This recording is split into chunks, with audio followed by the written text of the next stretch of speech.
La WWDC, la conférence des développeurs d'Apple, fut l'occasion de dévoiler iOS 12 et macOS Mojave. Retour donc sur les annonces et premier retour sur les bêtas que nous avons déjà installés et débriefing complet de la stratégie d'Apple.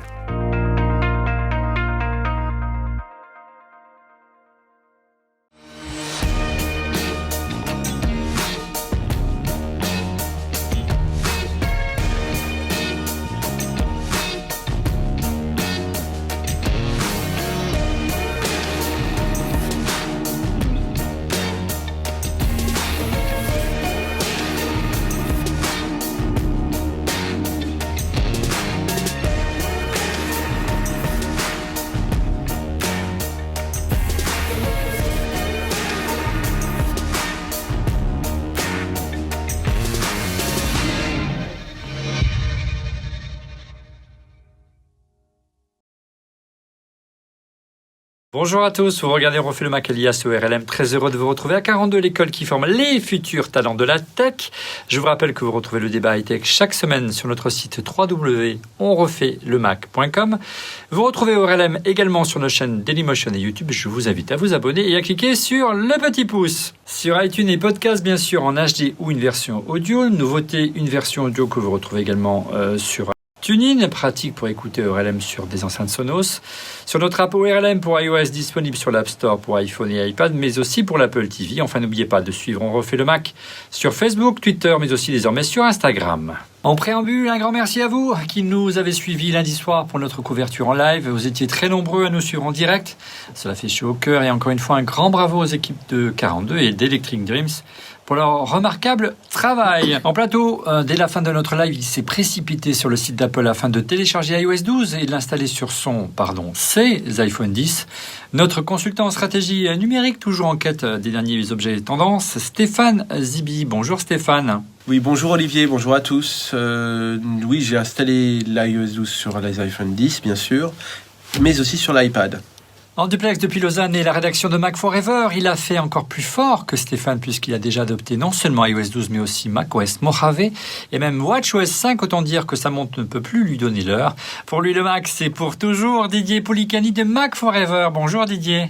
Et oui Olivier, alors moi j'ai installé un iOS 12 sur mon téléphone, mais j'ai quand même pas installé le nouveau macOS sur mon Mac de production parce qu'il y a quand même un petit peu trop de risques. Alors c'est vrai que sur iOS, même sur WatchOS, c'est assez stable, mais par contre on perd beaucoup en autonomie. Allez, on va couper les animojis. Merci Didier. On va revenir à notre tête un peu plus naturelle. Je crois qu'on est un peu plus à nos avantages sur nos avatars. Ça nous enlève quelques années, dirons-nous. Moi, ça me fait une plus longue barbe, parce que je une plus courte. On ne peut pas personnaliser de manière aussi fine qu'on l'aimerait. Il n'y a qu'un seul... mais je pense que ça va s'améliorer avec les mois et les années. Ça ne reste qu'une première bêta. Allez, place tout de suite aux chiffres de la semaine. Stéphane, quel est le chiffre de la semaine ? Alors Olivier, aujourd'hui, le chiffre de la semaine, c'est le résultat de notre sondage que nous avons proposé en fin de notre live sur le compte Twitter dont on refait le Mac. La question était, êtes-vous convaincu par les annonces d'Apple ? La réponse c'est non, à 63% par rapport donc aux 37% qui sont convaincus par les annonces d'Apple. Je les trouve très gentils avec Apple. Oui, on aurait pu penser plus de la déception donc après cet Apple Event Didier, notamment par l'absence d'annonce matérielle. Tu n'étais pas avec nous lundi dernier. Quel est ton sentiment ? Mais je pense que c'est l'effet Snow Leopard, enfin sur la partie software en tout cas, c'est-à-dire qu'il y a effectivement moins de choses à montrer, mais je pense que les gens sont moins de fonctionnalités. Voilà, ils seront plus contents après quand ils verront que c'est quand même rapide, que Apple a passé quand même du temps à optimiser pas mal de choses. Et puis sur la partie hardware, je suis assez d'accord avec toi. C'est vrai qu'on aurait aimé un nouvel iPad Pro avec Face ID, on aurait aimé des nouveaux MacBook Pro, des nouveaux iMac. Enfin, toute la gamme Mac aujourd'hui, elle a quand même 1 an, voire 4 ans ou 5 ans, suivant les machines. Donc voilà, la déception est là, mais je pense que c'est une déception qui évoluera peut-être d'ici la sortie de tout ça. Et au-delà, on peut penser qu'il y aura quand même des annonces matérielles. Il y avait peut-être une volonté d'Apple de faire passer un message autour du logiciel parce qu'ils avaient beaucoup à se faire pardonner, on va y revenir dans un instant, et que les annonces matérielles vont quand même arriver, mais sous la forme de simples mises à jour. On va juste recevoir, nous, journalistes, un petit communiqué de presse en disant, voilà, on a mis à jour les MacBook Pro, ils ont gagné 300 MHz, j'exagère. Et puis il y a quelques traces comme quoi l'iPad, si tu regardes bien, on ne va pas trop dévoiler ce qu'on va dire pour iOS 12, mais si on installe iOS 12 sur un iPad, il y a quand même quelques modifications qui laissent penser qu'une encoche pourrait arriver, n'est-ce pas Didier ? Bah oui, déjà, ils ont supprimé l'heure au milieu de l'iPad, elle est sur le côté maintenant. Ouais. Donc voilà, là, tu peux te dire, ils réservent Regardez cette place ici. pour quelque chose, pour une petite Ouais. encoche. Il n'y a plus l'heure là-haut, c'est un vieil iPad, on l'a fait exprès, on va voir si elle est réactive sur cet iPad-là. Et effectivement, il n'y a plus l'heure. Et puis quand vous descendez ici, vous voyez, regardez, hop, il y a le menu déroulant qui s'affiche comme sur un iPhone 10. Tiens, c'est curieux. À droite de l'encoche. Il y aurait donc deux voilà, à gauche et à droite. Voilà, à gauche et à droite. Bref, il y a quand même du... Oui, je t'ai coupé, pardon Didier. Non, mais c'était pour revenir effectivement à ce qu'on disait. Je pense qu'ils préparent vraiment l'arrivée de Face ID. Enfin, ils s'en cachent pas du tout. Et d'ailleurs, quand tu remontes aussi depuis le dock, hein, tu as plus donc justement tout qui. Enfin, t'as tes applications qui se mettent en petit éventail comme ça. Puis tu peux revenir aussi à l'écran principal. Enfin, tu as les mêmes gestes en fait que si tu as ton iPhone 10. Ça homogénéise beaucoup les usages en fait. Voilà, c'était un peu le thème fort également de ce qu'on pensait, ce qui allait arriver, hein, qui nous laissait penser que Face ID allait arriver sur cet iPad, mais en fait, pour une question d'uniformisation, mais pour l'instant, il va falloir attendre. Apple se réserve un peu plus tard, peut-être pour la rentrée. Mine de rien, il y avait du fond, hein, des annonces très intéressantes qui vont engager Apple, l'iPhone et le Mac pour les années qui viennent. Mais la forme de cet Apple Event, je paraphrase un commentaire de notre ami Thierry Dewey qui m'a envoyé un petit mail et qui n'est pas là aujourd'hui, était plutôt brouillonne, voire carrément confus. Hein.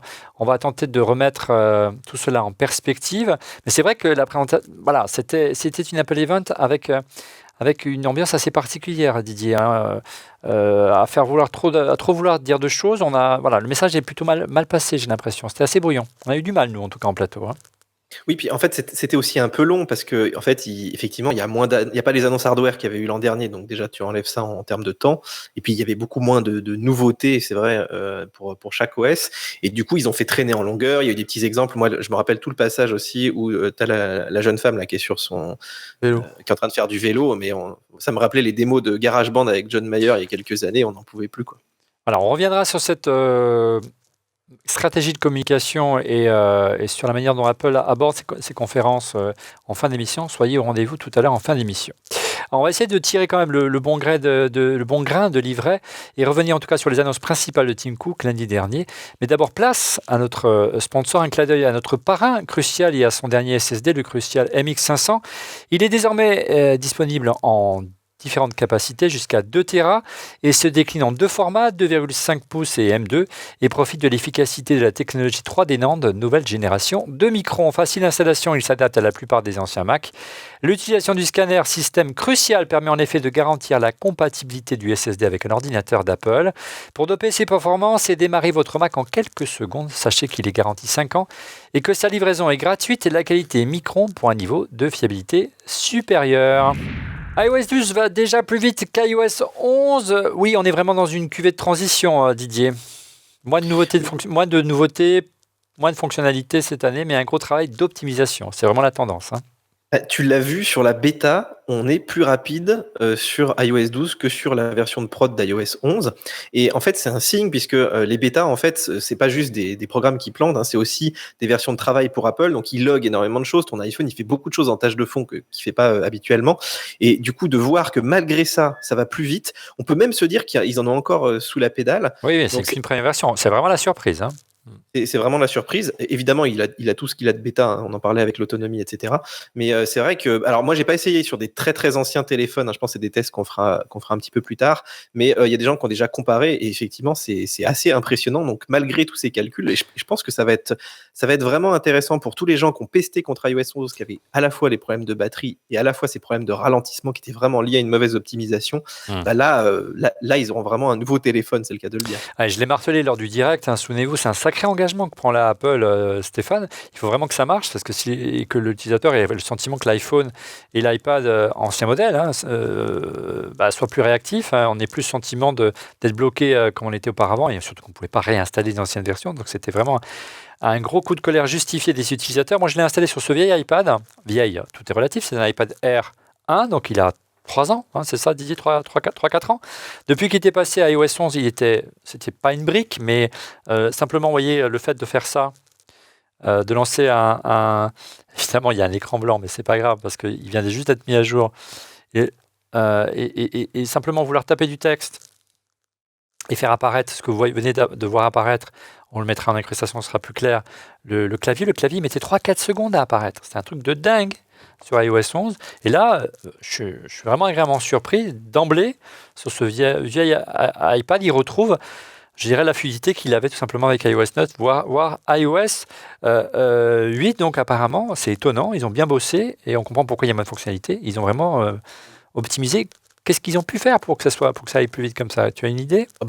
Pu faire déjà, ils se sont rendus compte déjà qu'ils ne pouvaient pas, on pouvait pas faire un nouvel OS en ayant plein de nouvelles fonctionnalités et en corrigeant les principaux problèmes du précédent OS. Et on ne peut pas courir 2 chevaux en même temps. Et donc ils ont choisi la sagesse d'une certaine manière. Et ça, on aurait très bien pu l'entendre. Ils auraient pu faire la conf en disant, voilà, on a cherché à optimiser, point, on ne cherche pas. Ils l'ont pas dit.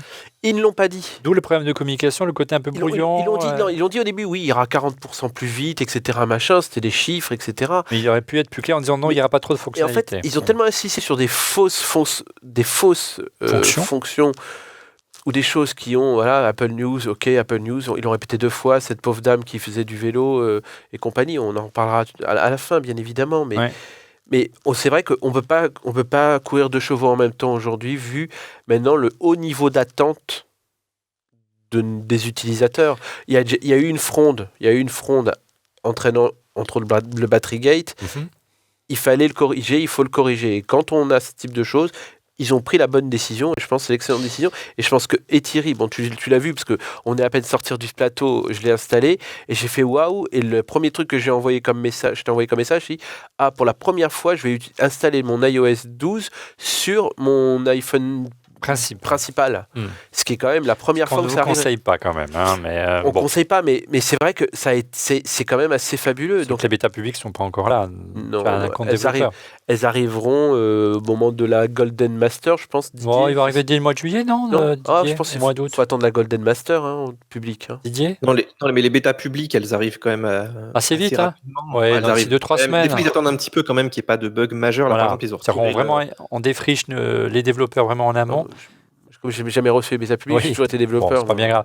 Mais comme tu l'as souligné, comme l'a surtout fait remarquer Thierry Derouet en préparant cette émission, il m'a envoyé un long mail sur son sentiment. Le fait que de vouloir continuer à faire tourner iOS 12 sur les iPhone 5S, donc qui est le premier de cordée en 64 bits de l'iPhone, Apple admet qu'iOS 11, il le reconnaît implicitement, était un système qui était distribué vraiment prématurément. C'était une bêta, il faut le dire quand même, Didier. Et là, on en a la preuve. C'était vraiment un brouillon, cet iOS 11. Oui, mais je pense que c'était pas le premier non plus. On a déjà eu ça par le passé. Et c'est vrai que cette espèce de logique de toujours mettre les fonctionnalités en avant et de pas prendre le temps de les optimiser après, eh ben, ils ont payé les pots cassés. Là, ils sont allés une fois de trop, en fait, je pense. Parce que souvent, quand même, tu avais une version un petit peu plus riche une année, puis des fois, ça se relâchait un petit peu après. Là, c'est vrai qu'on a eu beaucoup de choses qui arrivaient. On a eu aussi beaucoup d'effets, beaucoup de choses qui demandaient beaucoup de puissance, en fait. Bien sûr. Et c'est vrai que tu te demandes si Apple teste vraiment tous ces vieux appareils avec ça. Et là, notamment, je pense que le gain en vitesse, alors évidemment, c'est de l'optimisation, mais moi, j'ai l'impression qu'il y a aussi un petit peu moins d'effets, tu vois, tous ces temps où tu as un petit peu des effets de flou, des choses comme ça, qui demandent beaucoup de puissance de calcul. J'ai l'impression qu'ils en ont retiré pas mal, et ce qui est pas plus mal finalement, parce que tu as vraiment cet effet de réactivité au doigt, tu vois, où il y a vraiment rien qui rame, en fait. Stéphane, en plateau. Non, mais c'est vrai, l'année dernière, Didier, tu t'en souviens, quand les développeurs ont dû redévelopper pour certains d'anciennes applications, sinon elles disparaissaient du store. On peut voir d'ailleurs sur certaines de nos applis un petit nuage avec une petite flèche là et on veut la retélécharger. Hop, on dit elle est supprimée de notre téléphone parce que le développeur n'a pas voulu le faire. L'information, elle est arrivée en temps et en heure en effet, mais on s'est tous retrouvés un petit peu pris au dépourvu et en fait on se rendait pas compte des conséquences que ça pouvait avoir.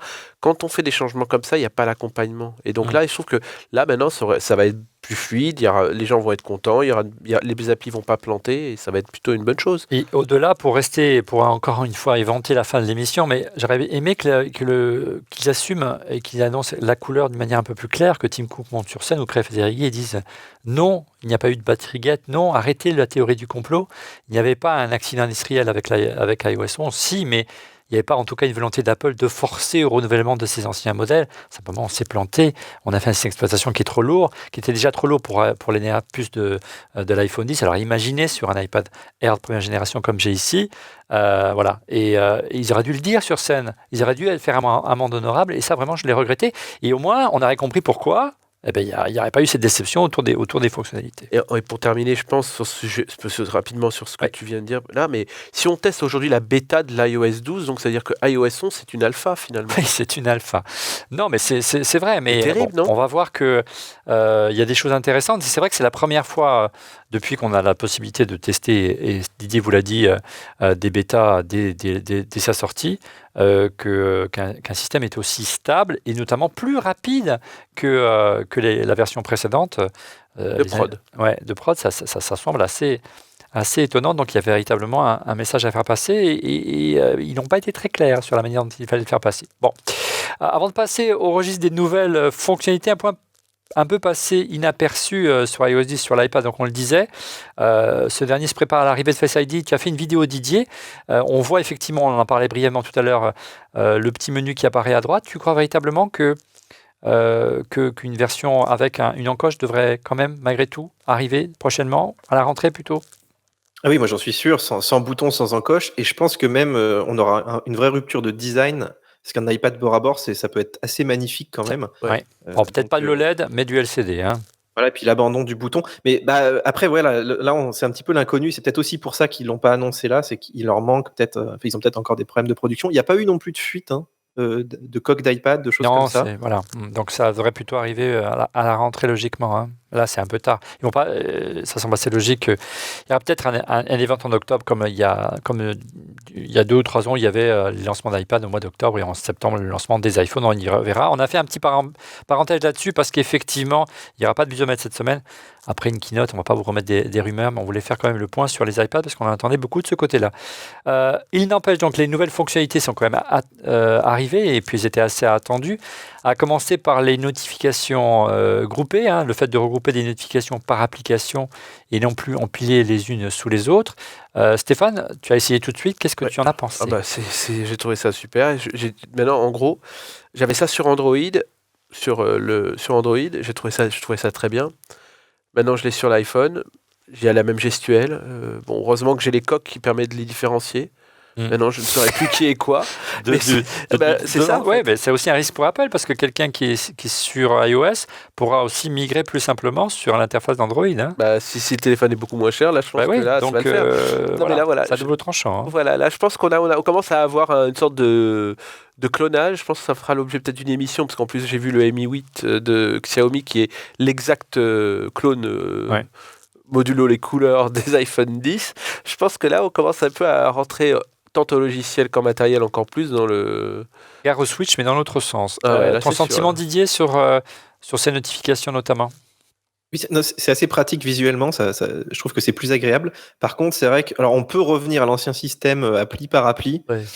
Par contre, moi j'aurais aimé quand même qu'ils gardent le réglage chronologique et sauf si je dis une bêtise, mais je l'ai pas trouvé. Oui. Le fait de pouvoir ça fait que 48 heures, il faut laisser un peu de temps. Des fois, ça aurait été sympa quand même de pouvoir le conservateur là pour le coup là. Ouais. Non, mais moi ce que j'ai bien aimé, c'est il y a un nouveau geste qui est arrivé et que moi que j'aimais pas beaucoup depuis l'arrivée de l'iPhone 10, c'est pour quitter les applications. On le fait maintenant d'un seul geste. Tu as fait une petite vidéo, Stéphane, on va la montrer. C'est quand même plus pratique. Et avant, il fallait faire 2 gestes, tirer vers le haut. Appuyer sur le petit bouton. Appuyer sur le petit bouton ou refaire un geste vers le haut. Donc là, c'est quand même plus simple. Et puis, on vous l'a montré en préambule de cette émission. Bien sûr, il y a eu des nouveaux animojis qui sont arrivés. Vous avez vu, on peut créer son propre avatar. Et bon, c'est plutôt sympa, mais ça ne va pas aussi loin en matière on l'a dit, de paramétrage, Didier, que ce qui existe sur certains systèmes de réseaux sociaux type Snap et compagnie. Hein. Oui, bon, encore, c'est pas trop mal fait. Je trouve qu'on arrive à faire des choses assez jolies et qui collent à peu près à ton personnage. Après, c'est vrai que c'est marrant parce qu'Apple a fait beaucoup de pubs avec les Animoji qui chantent. Et moi, j'aurais bien vu un Animoji Studio, tu vois, un truc où tu puisses vraiment faire du vrai export. Parce qu'en fait, là, ça reste quand même cantonné uniquement donc à FaceTime, à iMessage. Et puis, si tu veux les mettre dans Snap, c'est compliqué de les exporter, etc. Donc, si tu veux faire des petits montages aussi, tu vois, je trouve qu'ils sont pas allés au bout du truc. Ils avaient peut-être une petite carte à jouer et ça va encore rester dans un petit coin. Il faut faire une app Animoji, en fait. Hein. et non pas une fonction de message pour faire notre effet Animoji de lancement de cette émission. On a un peu galéré et envoyé des messages. Voilà, donc effectivement, je suis parfaitement d'accord avec toi. Nous parlions des Animoji, il débarque également sur FaceTime, hein, tu l'as dit Didier, qui, moi je suis vraiment ravi, près de 8 ans après son lancement, l'attente fut longue, plus d'un septennat. FaceTime s'ouvre enfin à plusieurs participants vidéo. Alors on a essayé, c'est pas évident. Tu as réussi à en faire une toi, de ton côté quand même Didier? Oui, bon, sur les bêtas, c'est toujours un peu chaotique. Et d'ailleurs, sur Mac, on en parlera tout à l'heure, mais ça ne fonctionne pas pour l'instant.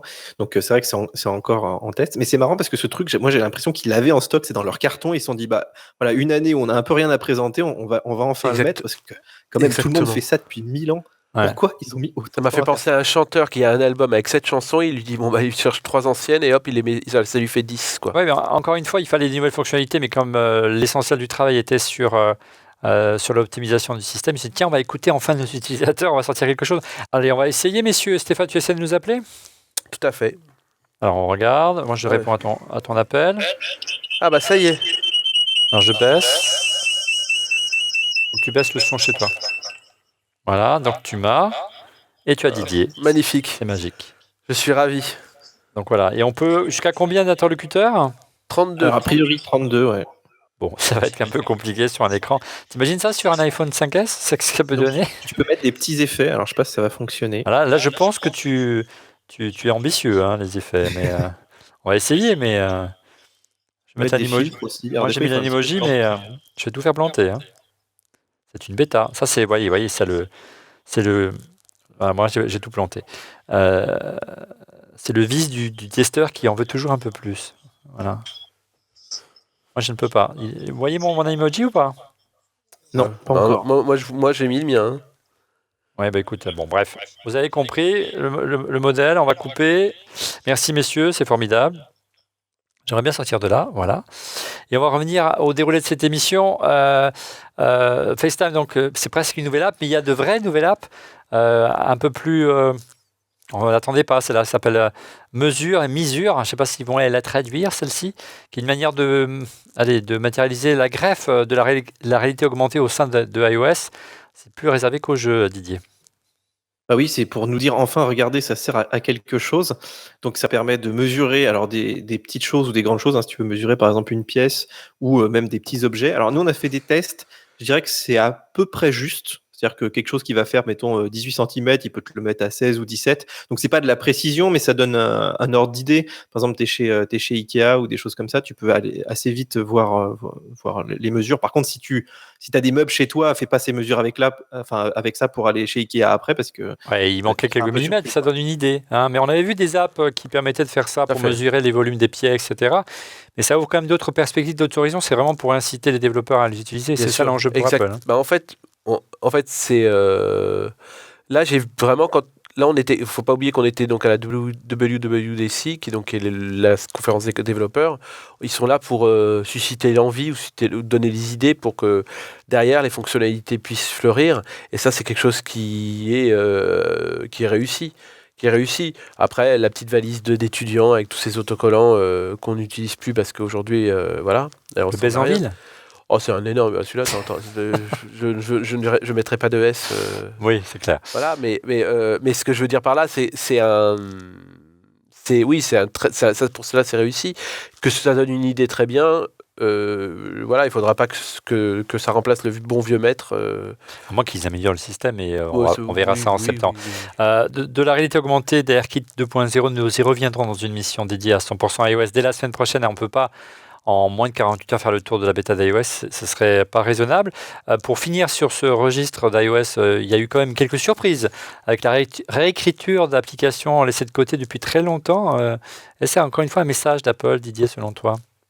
On vous a entendu, je vous ai compris. Déjà, c'est pas des applications qui étaient très compliquées à faire. Hein. Je pense que ça leur a pris une semaine à chaque fois. Et puis surtout, tu remarqueras, c'est les applications, on en reparlera peut-être après, mais c'est les fameuses applications qui ont été développées avec UIKit, justement aussi pour Mac. Et peut-être qu'ils avaient aussi besoin de les réécrire un petit peu. Alors, UIKit, c'est le fameux projet Marzipan, dont on parlait en amont, la rumeur. Et on en reparlera tout à l'heure dans la partie macOS dans quelques instants. Restez connectés. Dernière fonction attendue et qui est arrivée, l'idée de de favoriser le bien-être numérique avec la fonction temps devant l'écran. C'était déjà une tendance très forte lors de la Google I.O. Ça permet de savoir combien de temps... ça me permet de savoir combien de temps ma fille passe derrière Instagram ou les réseaux sociaux, et notamment Facebook. Il permet de fixer une limite du temps passé sur chaque appli. Qu'est-ce que vous en avez pensé? C'est encore une fois, pendant la keynote, on disait que c'était une manière de répondre aux inquiétudes et autant... à répondre, je dirais, à l'ambiance générale de dire qu'il faut une grande méfiance autour de Facebook suite au scandale sur les données personnelles. On n'en est pas dans cet univers-là, mais est-ce que Apple ne surfe pas plus sur un canal de communication, selon toi, Didier? Moi, je pense que c'est totalement de la com. Mais cela dit, derrière, il y a quand même des enjeux qui sont intéressants. La première, c'est effectivement de proposer aussi aux parents d'avoir un moyen de contrôler ce que font leurs enfants, de pouvoir les limiter aussi, ce qui est quand même pas mal. Il y avait déjà des contrôles parentaux, mais là, ça va quand même assez loin. Et puis, il y a aussi un autre point, je sais pas si tu as vu, mais dans les nouvelles préférences de la batterie, il te dit aussi quelle application tu as passé du temps à consommer un petit peu de data. Voilà, c'est aussi un moyen... Ça, c'est plutôt bien. Pour Apple aussi de dire, nous, notre iPhone, il a quand même une bonne autonomie, mais si tu fais du Snap et des vidéos toute la journée, forcément, il tiendra pas plus de 2 heures. Donc voilà, ils se servent effectivement d'une communication globale qui est de dire, il faut faire attention au temps qu'on passe derrière les écrans. Mais c'est vrai que c'est pas l'enjeu principal, je pense pas. Alors moi, au moment où on enregistre cette émission, il est 14h presque, on est en retard, désolé Didier. Et j'ai utilisé mon téléphone plus de 3 heures. Et là, je me fais gronder, il me dit c'est 1h13 au-dessus de la moyenne. Qu'est-ce qu'il te dit, toi, Stéphane? 2h36. Une capture d'écran pour vous montrer. 2h36. Ah, tiens, moins que moi. Oui, fais une capture, on mettra au montage. Ouais. Ok, et toi, Didier, tu en es où là? Toi, tu as plusieurs iPhones, donc tu peux tricher. Oui, alors j'étais en train de jongler dedans. Il faut cumuler, Didier, sur les deux alors. Et moi, il me dit rien pour l'instant. Il te dit rien. Bon. Voilà, on vous a fait un bref aperçu d'iOS 12. On y reviendra plus en détail la semaine prochaine, puisqu'on aura plus de temps de le mettre à l'épreuve et de regarder un petit peu ce qui pourrait être amélioré. Avant de parler du Mac et de son futur avec OS Mojave, je ne sais pas si je le dis bien, mais c'est comme ça. Mojave. Un petit clin d'œil à notre parrain Crucial et à son dernier SSD, le Crucial MX500. Il est disponible en différentes capacités jusqu'à 2 Tera et se décline en 2 formats, 2,5 pouces et M2, et profite de l'efficacité de la technologie 3D NAND. Nouvelle génération de microns, facile d'installation, il s'adapte à la plupart des anciens Mac.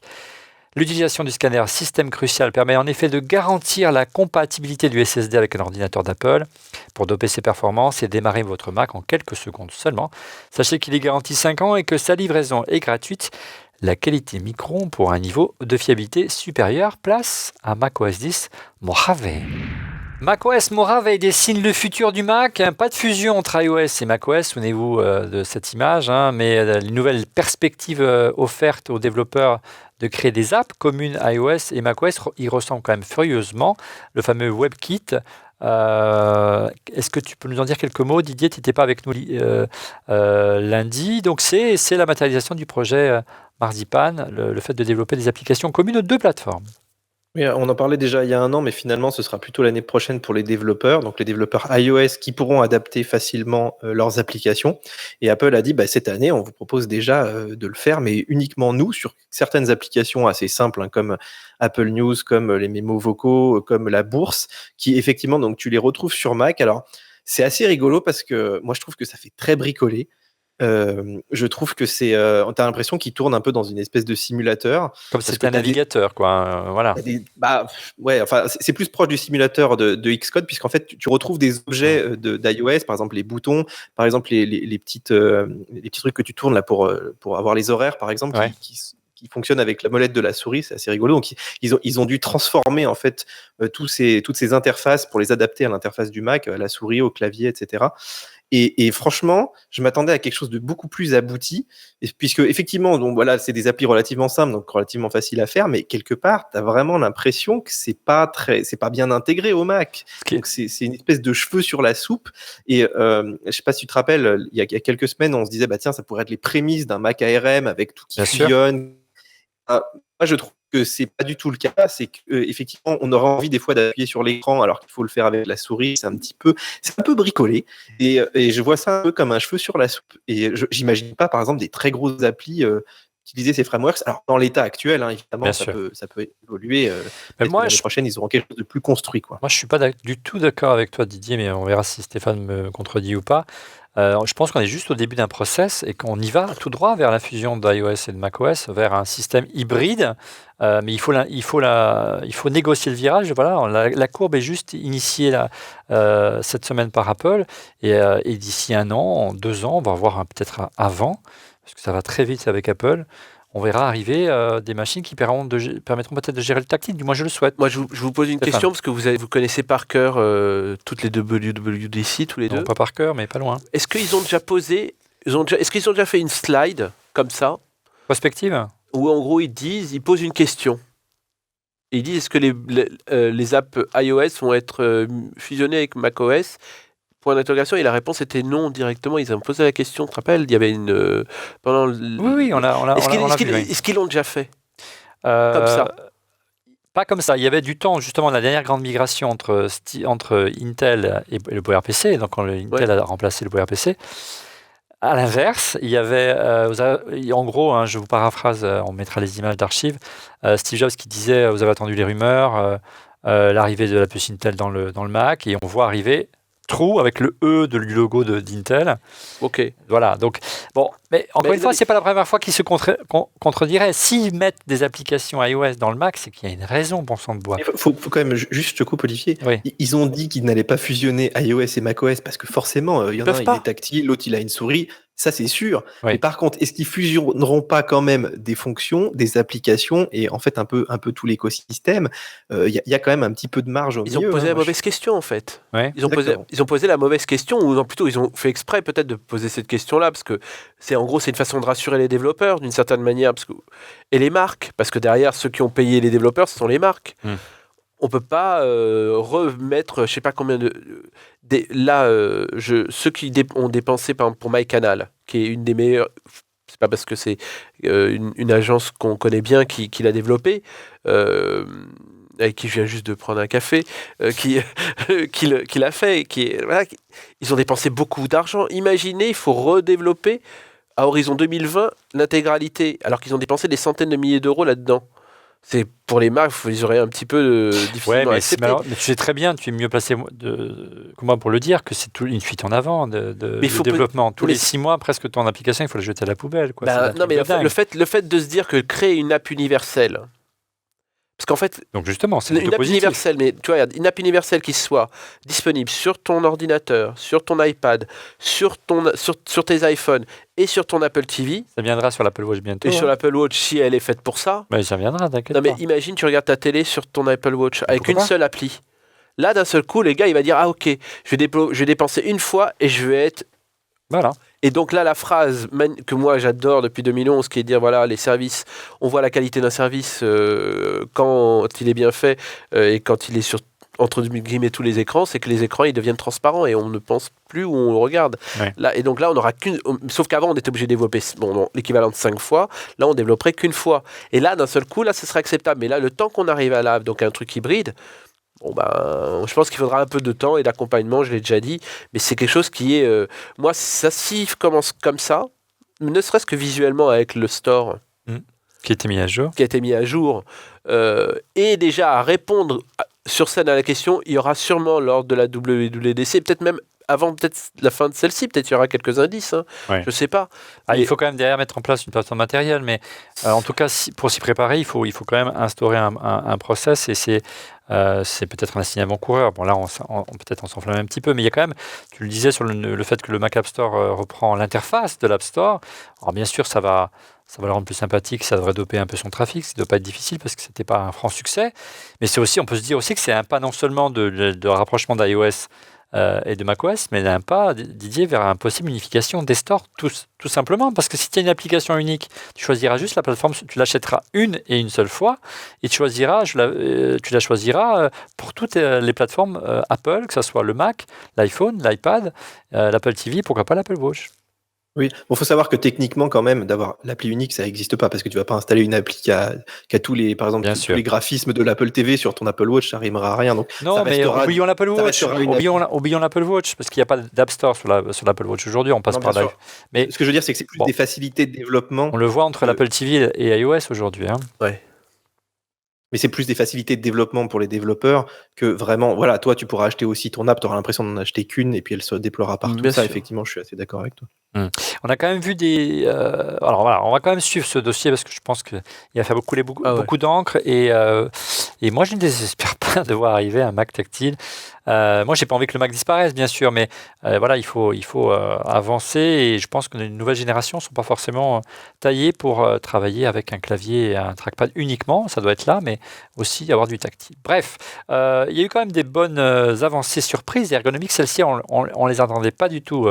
Didier, ça a été une bonne surprise l'arrivée des nouvelles piles pour ranger son bureau. Alors moi, c'est mon rêve parce que mon bureau, c'est un vrai bordel. Tu as testé, Didier? Oui, j'ai testé ça ce matin. Alors, visuellement, c'est génial parce qu'effectivement, si tu as, par exemple, des images, des vidéos, etc., donc ça te fait plus que quelques petites piles sur ton bureau. Par contre, je trouve que du coup, ça encourage au bordel. C'est-à-dire que voilà, au lieu de le nettoyer. Comment son temps Spotlight, souviens-toi. Voilà, il faut plus ranger. C'est ça. Donc c'est bien et pas bien. Et puis ergonomiquement, ils ont réussi quand même. C'est pas aussi. Enfin, les piles dans le dock, j'aimais pas vraiment parce que tu sais, ça monte au plafond puis tu n'arrives jamais à retrouver tes fichiers. Là, ça les étale sur le bureau. Par contre, quand c'est étalé, voilà, je trouve qu'il y a peut-être encore 2-3 petites choses à faire. Il y a encore des bêtas, hein, ça va peut-être arriver. Mais ouais, mais c'est bien de voir au moins qu'ils s'intéressent un petit peu. Il y a aussi une fonction, on t'en a pas parlé dans ton déroulé, mais sur le dock, tu as les dernières applications que tu as lancées qui apparaissent à droite. Par défaut, comme sur l'iPod. Comme sur l'iPad. Oui, c'est des applis que tu n'as pas forcément mis dans le dock, mais que tu vas lancer. Non, mais j'insiste, comme sur l'iPad. Bon, je dis ça, je dis rien, mais on unifie les usages. Ça ne veut pas dire qu'il y a une fusion, mais il y a quand même des réflexes et à force de vouloir unifier les usages. Oui, mais voilà. Ça intéresse un petit peu au Mac surtout. Ça faisait longtemps que ça n'avait pas évolué tout ça. Ouais. Autre possibilité ou retour, je ne sais pas si c'est un retour ou si c'est une avancée, c'est le retour de ScreenFlow à l'interface qui était très célèbre dans Léopard, c'est ça, hein, ça remonte à quelques années. C'est Coverflow en fait. Hein. Coverflow, ouais. ScreenFlow, c'est une application, tant pour moi. Coverflow, qui permet d'afficher façon iPod. Sur l'iPod, c'était pour afficher les pochettes d'albums. Sur le Mac, c'était pour afficher les fichiers. Là, c'est un retour, mais un peu plus malin. Oui, bah c'est un moyen de voir aussi tes documents assez rapidement. Puis Coverflow, tu sais, tu les voyais un petit peu sur les côtés, ça permettait de voir beaucoup de choses à l'écran, mais finalement, tu pouvais pas tellement interagir. Non. Alors que là, tu vas pouvoir, par exemple, prendre 3 images et puis en faire un PDF. Cliquer sur une image et puis tu as sur le côté donc des informations, des métadonnées en fait sur ton image. Bref, c'est un petit peu plus pensé effectivement modernité. Hein. Aujourd'hui, on veut traiter rapidement des fichiers directement depuis le Finder. Et d'ailleurs, il y a Quick Look, la coup d'œil, aperçu aussi. Ouais. Voilà, a des petites fonctions, par exemple, pour simplement recadrer une vidéo, recadrer une photo, à noter. Voilà, donc, on peut modifier des documents sans lancer l'application native. Il y a eu la démo avec la signature notamment, c'est ça de mémoire. C'est assez pratique. Et encore une fois, Stéphane, c'est quelque chose qui existe dans l'univers iOS. Je ne vais pas faire mon petit malin, mais encore une fois, on unifie les usages. Oui, mais bon, en fait, pourquoi c'est une idée qui marche bien, un usage qui fonctionne bien sur iOS. Pourquoi pas le porter sur macOS? C'est une excellente chose. Hein. Nous, toi, tu vois ça comme des tendances d'unification, c'est les usages. J'essaie un petit peu de scénariser mon script d'émission, mais bien sûr, mais t'as raison. Voilà. Sans faire du storytelling, je tiens à le dire. Mais non, mais c'est les usages. Voilà. Et puis moi, j'ai bien aimé, c'est l'évolution bienvenue de la capture d'écran aussi. Didier ou Stéphane, si vous dire un petit mot. Ça me rappelle encore une fois ce qui existe sur iPhone et iPad, c'est récurrent. Mais donc l'idée, c'est qu'on on peut consulter le document sans forcément le lancer et l'annoter, le modifier, etc. Non, mais c'est super, surtout que moi, les raccourcis commande Shift 3 pour l'intégralité de l'écran, commande Shift 4 pour qu'une partie de l'écran, je dois l'utiliser 150 milliards de fois par jour. Ouais.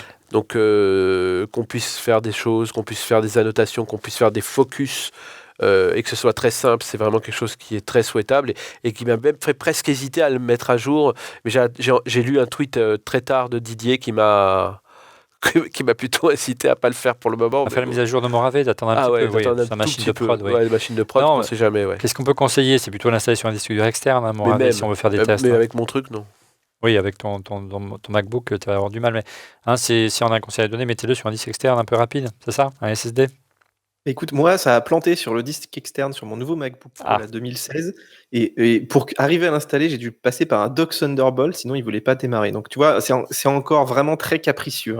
Franchement, macOS, je le déconseille vraiment. Surtout que tu as vraiment des choses qui ne marchent pas. Donc, si c'est pour te retrouver bloqué, et en plus tes sauvegardes sont bloquées avec cette version, etc., moi, je déconseille vraiment sur le Mac. Tu peux downgrader, tu penses, derrière, après? Bah, si tu n'as pas de sauvegarde. Non. Mais Ah ouais. si tu as déjà passé par-dessus la sauvegarde, c'est fini, quoi. Alors, on parlait toujours de ces nouvelles fonctionnalités surprises qui sont arrivées, qui sont héritées souvent de ce qui existait déjà du côté d'iOS, notamment la fonction continuité, alors qui est vraiment naturelle de complément entre l'univers iOS et iPhone, plus de continuité dans Mojave, pour muer l'iPhone notamment en un outil de numérisation. C'est assez malin, ça aussi, en clair, hein, Didier.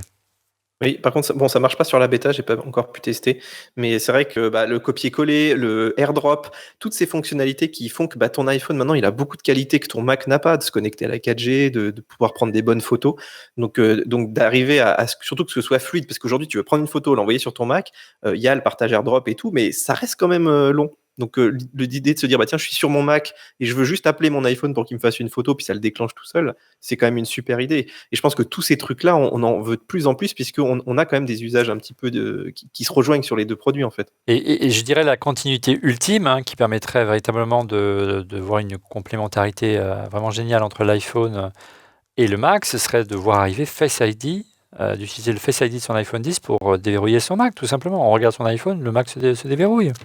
Ouais. Non, voilà, Il peut pas m'apporter une bière aussi? Non, ça viendra, mais voilà, c'est pas une fonction intégrée à iOS d'emblée, mais bon. Du côté des fonctions plus convenues, ça c'était attendu, on en a parlé dans plusieurs émissions et même dans des busomètres. Didier, c'est l'arrivée d'un nouveau mode sombre. En quoi il va plus loin que le mode sombre précédent? Bon, disons que c'est un vrai mode sombre, donc comme à l'époque des thèmes de macOS 9 où tu peux vraiment avoir une interface qui change complètement. Donc voilà, ça nécessite quand même un petit peu de travail pour les développeurs parce qu'ils vont devoir faire 2 versions de leurs applications. Et en fait, ces modes sombres, ils sont surtout utilisés si tu regardes un petit peu chez les gens qui codent, chez les gens qui font de la photo, du graphisme, parce qu'en fait, ça permet aussi d'isoler un petit peu comment dire, de reposer les yeux sur tout ce qui est interface, qu'elle te saute pas aux yeux, et puis de se concentrer un petit peu sur ce qui est important. Et c'est aussi très utile, je vois, dans les environnements sombres. Alors, mon seul regret, c'est que j'ai l'impression qu'ils l'ont fait pareil, un petit peu à l'arrache, c'est un peu bricolé à la dernière minute, parce que t'as pas d'adaptation, par exemple, en fonction de la luminosité. Ça aurait été un truc génial, ça. Ouais. Tu vois, t'es dans un environnement pas peu allumé, il te met le mode sombre automatiquement, et tu peux même pas le paramétrer, ce truc. Donc, parce que je pense pas que les gens le veuillent toute la journée. Inversement, c'est fatigant quand c'est très bien éclairé, là, comme ça. T'as pas envie d'un mode sombre non plus. C'est beaucoup plus difficile à lire, par exemple. Ouais, et pour conclure sur macOS, il y a eu un gros focus par les responsables d'Apple, notamment Craig Federighi et Tim Cook, sur la vie privée. Et on peut dire même que c'est encore une manière d'envoyer une petite pique, voire carrément déclarer la guerre à Facebook. La prochaine version de Safari, Didier et Stéphane, et la prochaine version de Safari exigera des applications tierces de demander l'autorisation à l'utilisateur pour utiliser ces données. Ça signifie clairement que sous Safari, ça va bloquer par défaut le tracking web des boutons like et share de Facebook. Ça va pas bloquer. Les gens vont prendre plus conscience des éléments qu'ils laissent au moment de leur navigation passivement. C'est-à-dire qu'à chaque fois qu'on navigue, on a tout un tas d'informations qui sont données, parfois anonymement, parfois moins anonymement. Quand on est connecté à Facebook, on ne l'est plus anonyme. Et donc, ça va être une façon de faire prendre conscience aux gens des données qu'ils laissent.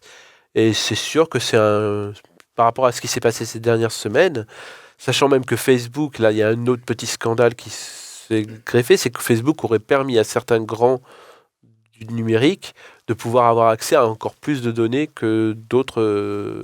Il y aurait différents niveaux d'information. Donc, voilà. Donc en gros, pour moi, c'est quelque chose qui est très bien de faire prendre conscience aux gens des données qu'ils ont. Didier, ton sentiment par rapport à ça, est-ce que c'est encore un coup de com' de Tim Cook pour marquer son territoire? On en parle souvent dans cette émission que notamment pour Monsieur X, la confidentialité des données, ce serait un argument de vente pour Apple, parce qu'ils n'exploitent pas les données, quoi qu'en disent les gens qui pensent le contraire et qui veulent refaire les révisionnistes de tous bords, dirons-nous.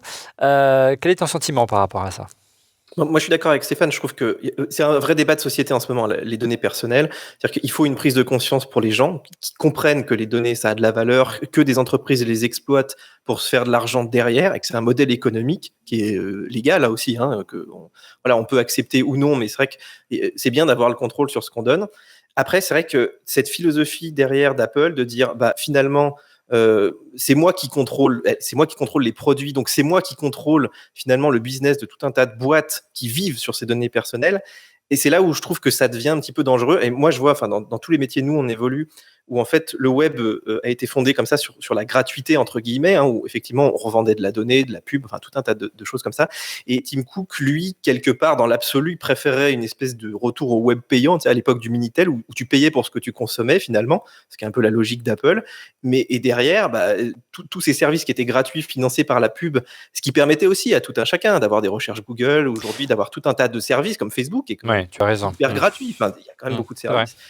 Et c'est vrai qu'aujourd'hui, les gens se disent « Ah oui, non, moi, je ne veux plus donner mes données personnelles », mais il faut quand même aussi avoir une prise de conscience que tout ce dont on a accès aujourd'hui est financé par ça.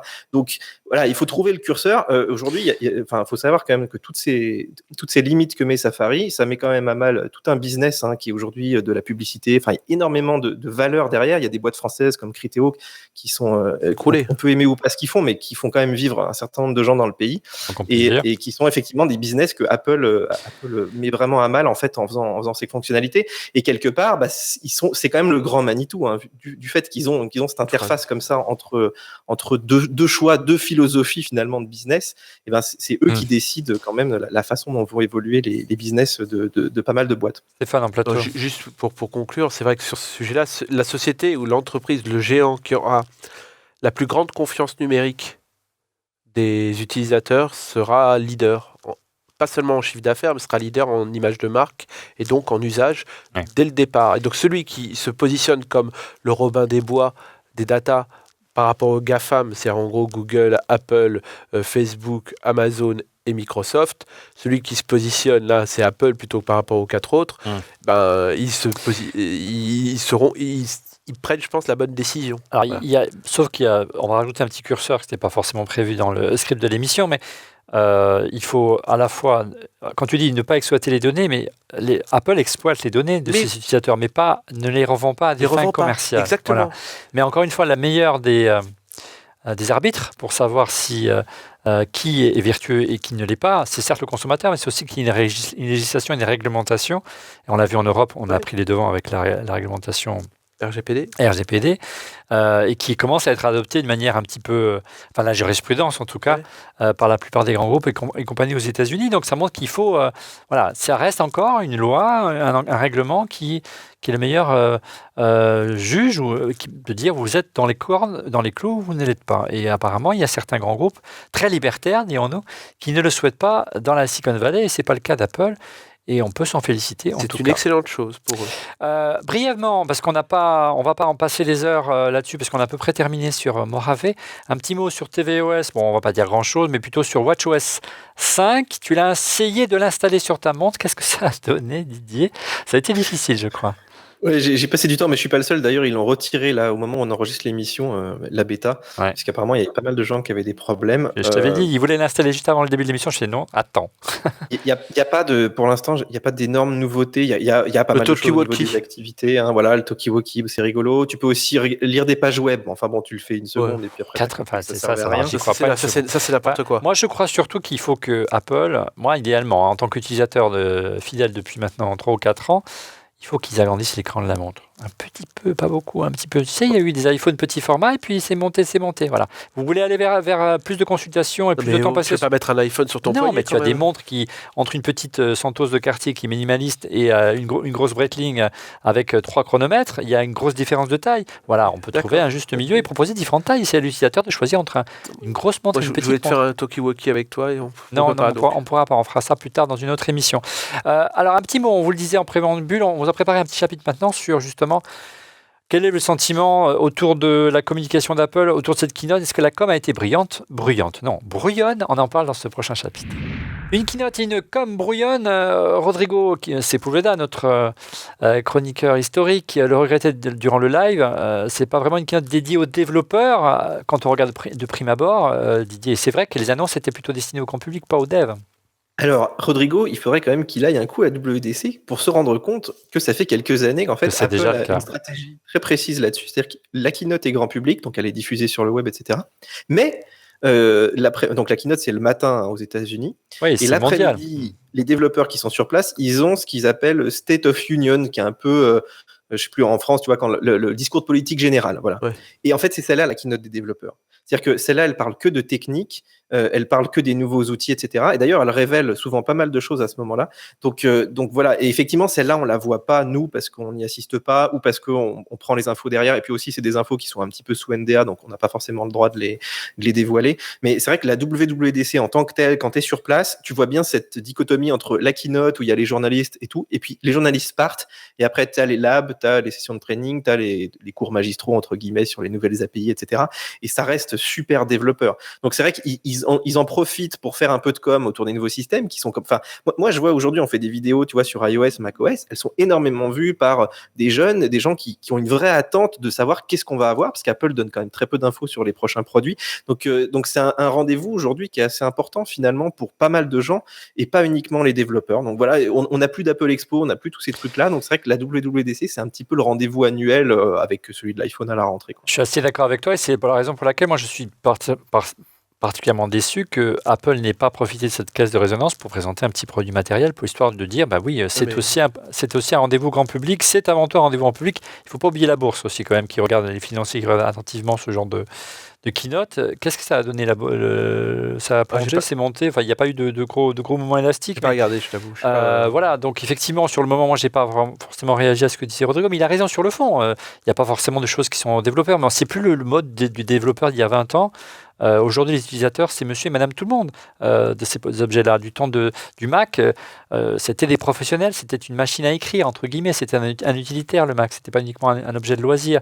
Aujourd'hui, tout le monde a un iPhone et tout le monde est curieux, et les events d'Apple sont des events à une audience mondiale. Regardez la différence d'audience entre un Google I.O. sur YouTube, allez voir les audiences, et d'une WWDC, voire même de lancement d'un iPhone. Et même le F8 de Facebook. J'en t'en parle même pas, c'est des rapports de 1 à 100, voire à 1000. Donc c'est vraiment... Un petit truc rigolo, Olivier, moi je me rappelle, il y a quelques années, on n'était pas beaucoup à faire les retransmissions de keynote, et puis... Voilà, et maintenant, il y a des blogueuses mode qui suivent ça. Enfin, tu vois, on en est là. Ça t'énerve, ça. C'est bien. Non, au contraire, c'est très bien. Oui, mais on les invitera au Refait le Mac. Mais avec grand plaisir, histoire de féminiser un petit peu cette émission parce que Fanny nous manque. Mais effectivement, mais tu as raison, mais c'est ce qu'on explique nous au quotidien dans cette émission et ce qu'on explique aussi au quotidien aux marques pour ne rien vous cacher, pour qu'elles nous suivent et nous soutiennent pour être parrain de cette émission, leur dire mais aujourd'hui, arrêtez de penser que l'iPhone, le Mac, la tech, ça concerne uniquement que les geeks, ça concerne tout le monde, ça passionne tout le monde, ça passionne autant que l'automobile, la Formule 1, le foot ou la cuisine. Et si on a fait un jour cette émission, c'est qu'on n'avait pas cette émission en télé, alors on l'a fait sur le web. Ce sera le mot de conclusion de cette émission, si vous êtes d'accord. On a fait le tour à peu près de la question, on y reviendra plus en détail la semaine prochaine avec vraiment un focus sur iOS 12. On passe tout de suite à vos coups de cœur. Mais d'abord, place à notre sponsor, un clin d'œil à notre parrain Crucial et à son dernier SSD, le Crucial MX500. Il est désormais disponible en différentes capacités jusqu'à 2 Tera et se décline en deux formats, 2,5 pouces et M2 et profite de l'efficacité de la technologie 3D NAND nouvelle génération. 2 microns, facile d'installation, il s'adapte à la plupart des anciens Mac. L'utilisation du scanner système Crucial permet en effet de garantir la compatibilité du SSD avec un ordinateur d'Apple. Pour doper ses performances et démarrer votre Mac en quelques secondes, sachez qu'il est garanti 5 ans et que sa livraison est gratuite et la qualité est micron pour un niveau de fiabilité supérieur. Les coups de cœur, on commence tout de suite avec Didier. Moi, je vais te parler d'un produit qui est un peu pour les pros, mais entre deux, en fait, et qui était fait par DJI, donc encore eux, qui s'appelle le Ronin S. Alors, je ne sais pas si tu vois ce que c'est. Le Ronin, c'est une grosse cage comme ça pour transporter des caméras professionnelles qui est utilisée sur les tournages de cinéma, qui est un truc qui vaut, je ne sais plus, 1500 ou 2000 balles, donc c'est pas donné. Un gros Steadicam. Voilà, c'est un peu comme un Steadicam, mais tout avec des petits moteurs dedans. Enfin, vraiment, c'est une référence aujourd'hui. Et puis, ils ont donc comment ça s'appelle, l'Osmo, que tout le monde connaît, où tu mets ton iPhone dessus et il fait de la stabilisation. Et là, ils ont sorti un produit donc, qui est en train d'être lancé, la courant juin, et qui permet de faire ça avec des réflexes en fait. Donc c'est un petit peu de l'entre-deux, c'est semi-pro on va dire, mais ça reste une poignée donc que tu peux fixer à par exemple un monopode ou même un pied de caméra, mais que tu peux aussi balader comme ça et qui permettent de mettre par exemple des gros Canon 5D avec des bons objectifs. Et ça va changer la vie de pas mal de gens qui font justement, qui avaient besoin du gros Ronin, tu vois, avec la grosse cage, mais qui pouvaient pas forcément se le payer, qui n'était pas forcément très pratique, mais avec les facilités de l'Osmo, donc la petite poignée. Alors il faut quand même avoir des bons bras, il faudra faire un peu de muscu. Et ce produit est pas très cher, parce qu'il est autour de 700 €, je crois. Donc voilà, je pense que ça plaira beaucoup à notre copain Emmanuel Pampuri. Ouais, je pense aussi. De ton côté, Stéphane, ton coup de cœur. Merci, Didier. Oui, donc là c'est vrai qu'il faut trouver de plus en plus de coups de cœur. Et là, en fait, c'est en voyant mon Animoji là tout à l'heure avec cette longue barbe. Avec ce monsieur barbu. Voilà, et en fait, ça veut dire qu'il m'a reconnu avec reconnu. Je me suis vu avec cette grosse barbe. Donc je mets juste en coup de cœur la barbière de Paris. C'est ça donc je vous récorde depuis 3 ans. Voilà. Rodrigo ne sera peut-être pas de cet avis-là, mais ils sont très sympas avec moi depuis 3 ans. C'est des barbiers de Paris. Exactement, mais surtout, ce qui est vraiment bien, c'est qu'ils essayent de communiquer un peu différemment et c'est vraiment la nouvelle ambiance. La nouvelle tendance en tout cas, et c'est vrai qu'il y a des iPhones partout là-bas, pour que ce soit pour la musique. Et puis il y a un truc qui m'énerve, parce que de temps en temps, sur Internet on trouve de tout, et parfois, notamment dans les commentaires en dessous des vidéos, on trouve de tout. Et on reproche parfois de faire des coups de cœur qui ont un lien avec Mac, mais on fait ce qu'on veut. Voilà. Voilà, je continue à le faire. Et au-delà, c'est des coups de cœur, c'est ce qu'on ressent vraiment, et on n'a pas besoin de parler forcément de tech. Moi, ça reste dans la tech parce que j'y baigne un peu trop et on me le reproche souvent. Ça fait près de 2 ans qu'on attendait la réaction de Parrot à l'offensive de DJI. DJI, ils en parlaient à l'instant, Didier. Elle est enfin arrivée. On a eu la chance à On refait le Mac d'en avoir la primeur. Regardez cette caméra volante. Il ne s'agit pas d'un drone, mais vraiment d'une caméra volante. Ça me donne donc le positionnement. Ça s'appelle l'Anafi. Une caméra volante 4K HDR avec zoom, c'est important, qui est enfin la réponse de Parrot, le pionnier des drones à DJI. Ça nous fait plaisir parce qu'on aimait beaucoup cette marque et le produit a l'air vraiment canon. 21 millions de pixels pour la caméra 4K HDR avec zoom, près de 25 minutes de vol. La caméra elle pivote sur un axe de 180 degrés et elle est donc sur un stabilisateur optique, donc c'est un point important. On y reviendra plus en détail parce que la nouvelle est toute fraîche. Il faudra compter autour des... et puis quand on le plie, c'est un produit qui est tout en longueur. C'est même, je dirais, presque plus compact que fait aujourd'hui DJI. Donc ils ont vraiment bien bossé. On est très, très content de voir enfin nos amis de chez Parrot réagir. Ça pèse seulement 320 grammes. Il faut prix autour des 611 €. Donc grosso modo, la réponse au Mavic Air de nos amis de chez DJI, mais un petit peu moins cher. Voilà. On y reviendra plus en détail parce que je t'avouerai qu'on n'a pas eu le temps de le prendre en main, mais on a hâte de l'essayer. Ça reste de la 4K. Donc voilà. Et il y a quelques séquences, on nous a dit ça un petit peu en avant-première, quelques réglages qui permettent de faire des effets cinéma. C'est parfois un peu difficile de faire des travelling, de faire des effets classiques qu'on retrouve en télé ou dans les séries avec des hélicoptères. Ça sera pas paramétré. Moi, j'ai vraiment hâte, je m'en lèche les babines, de l'essayer le plus rapidement possible. Et enfin, après un coup de gueule, on parlait de l'Apple Watch tout à l'heure, c'est la sacrifiée de cet Apple Event, c'est l'Apple Watch première génération qui est sortie il y a seulement 3 ans, première du nom, qui ne pourra pas être mise à jour au bout seulement de 2 versions, ou presque. On ne peut plus la mettre à jour, donc elle est déjà arrangée dans nos centaines d'objets à tech qui ne seront pas mis à jour, et ça me fait un peu de la peine, et c'est un peu dommage. C'est pas un bon signal à envoyer, sachant que certains modèles coûtaient plus de 600, 700, voire plus de plusieurs milliers d'euros, Didier. Ouais, c'est l'obsolescence programmée entre guillemets, mais je pense que aussi c'est le reflet du fait que effectivement cette première version était quand même à la ramasse. Voilà, je trouve qu'ils l'ont clairement sorti trop tôt. Au niveau de puissance, ça suffisait pas, quoi. Il vient de dire, mais il n'a pas insisté. Qu'est-ce que ça va être pour le HomePod ? J'espère que dans le HomePod, il y a une grosse puce. Donc, a priori, c'est la puce de l'iPhone. Donc, j'espère qu'elle pourra évoluer. C'est moins de choses. C'est des terminaux quand même. Ça reste une enceinte. Merci, messieurs. Voilà, c'est la fin de ce 296e épisode d'On refait le Mac. Merci de l'avoir suivi. On se retrouve dès la semaine prochaine pour parler et rentrer plus en détail sur les avancées d'iOS 12. On essaie vraiment de le mettre à l'épreuve sur différents types d'appareils pour vraiment voir s'il y a des programmes en termes de performance et d'autonomie. Peut-être pas sur l'autonomie. Je vous donne rendez-vous donc la semaine prochaine, et pour être prévenu en temps réel de la mise en ligne d'une vidéo, je vous invite à vous abonner et à cliquer bien sûr sur le petit pouce. À la semaine prochaine. Au revoir.